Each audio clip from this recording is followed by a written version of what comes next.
अस्सलाम वालेकुम स्टूडेंट्स, कैसे हैं आप सब। उम्मीद करती हूँ आप लोग बिल्कुल खैरियत से होंगे। तो आज का जो हमारा टॉपिक है वो Newton's first law of motion पे है।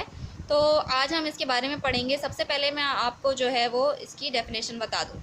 तो ये न्यूटन नाम से ही पता चल रहा है कि इसका जो साइंटिस्ट का नाम है वो न्यूटन है। न्यूटन ने सबसे पहले ये लॉ जो है वो डिस्कवर किया था। तो ये लॉ क्या कहता है, आइए पढ़ते हैं। The body continue in its state of rest और uniform motion unless compelled by unbalanced external force to change the state. इसका मतलब क्या है हमारे पास कि कोई भी बॉडी जो कंटिन्यू रेस्ट की स्टेट में होती है या कंटिन्यू जो है वो यूनिफॉर्म मोशन में होती है उस वक्त तक रहती है जब तक कोई कंपेल्ड के मीन्स मैं यहाँ पे लिख के भी आप लोग को शो किया हुआ है। कंपेल्ड मीन्स फोर्स्ड, यानी फोर्सली कोई अनबैलेंस बाहरी कोई ज़ाहिरी फोर्स जो है वो जब तक उसके ऊपर अप्लाई ना की जाए वो अपनी स्टेट को चेंज नहीं करती। ये मैं आपको इसकी एग्जांपल से बताती हूँ। आप लोग इसकी डेफिनेशन को जो है वो कॉपी कर सकते हैं।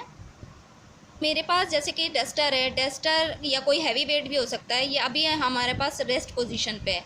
ये उस वक्त तक रेस्ट पोजीशन पे रहेगा जब तक कि कोई एक्सटर्नल फोर्स यानी कि मेरा हाथ या कोई भी एक्सटर्नल चीज़ इसके ऊपर पुश ना करे इसको या पुल ना करे इसको, ठीक है, जब तक कि अपनी रेस्ट पोजीशन पे रहेगा।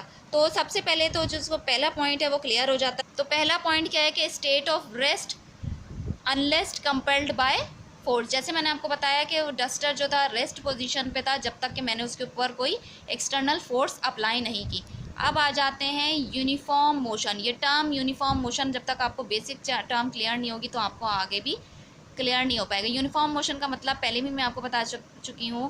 कांस्टेंट मोशन यानी कि कांस्टेंट स्पीड। जैसे कांस्टेंट वेलोसिटी का जिक्र मैं पहले अपनी वीडियोस में कर चुकी हूँ। कांस्टेंट वेलोसिटी क्या होती है, कांस्टेंट मोशन क्या होती है, कांस्टेंट स्पीड क्या होती है।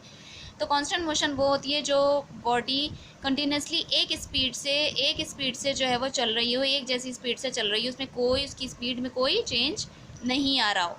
तो ये हमारे पास कांस्टेंट मोशन या यूनिफॉर्म मोशन कहलाती है। हम स्पेस की बात कर लेते हैं। स्पेस में कोई भी चीज़ अगर हम छोड़ते हैं, लेट सपोज सैटेलाइट्स होती हैं या कोई भी बड़े बड़े वहाँ पे जो है वो स्टोन्स होते हैं, अगर उनको छोड़ते हैं तो वो एक ही स्पीड में रहती हैं। मोशन में तो वो होती हैं, हरकत में तो वो होती हैं, लेकिन वो ना कभी तेज़ी से आगे हो रही होती है ना पीछे हो रही होती है। एक जैसी स्पीड्स में लगता है कि वो जैसे कि वो रेस्ट पोजीशन पे, लेकिन वो कंटिन्यूएशन में होती हैं, बहुत ही एक जैसी स्पीड से मूव कर रही होती हैं। तो ये हमारे पास यूनिफॉर्म मोशन होती है। तो जब तक जो है वो यूनिफॉर्म मोशन में ही रहेगी, कहने का मकसद ये है कि उस वक्त तक वो यूनिफॉर्म मोशन में रहेगी जब तक पे कोई एक्सटर्नल फोर्स उसको अप्लाई करके आप कंटिन्यूसली जो है वो अपनी उस वक्त तक स्टेट को चेंज नहीं करेगी जब तक कि कोई एक्सटर्नल फोर्स, कोई बाहर से अप्लाई की जाने वाली फोर्स उसको ना हिलाए। उम्मीद करती हूँ आपको यूनिफॉर्म मोशन का भी क्लियर हो गया होगा और ये वाली बात भी क्लियर हो गई होगी कि यूनिफॉर्म मोशन में उस वक्त तक रहती है जब तक कि कोई एक्सटर्नल फोर्स उस पर अप्लाई ना की जाए।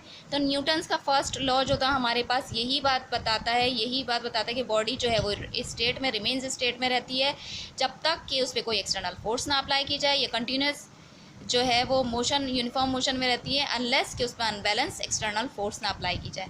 तो इस लॉ को हम लॉ ऑफ इनर्शिया भी कहते हैं।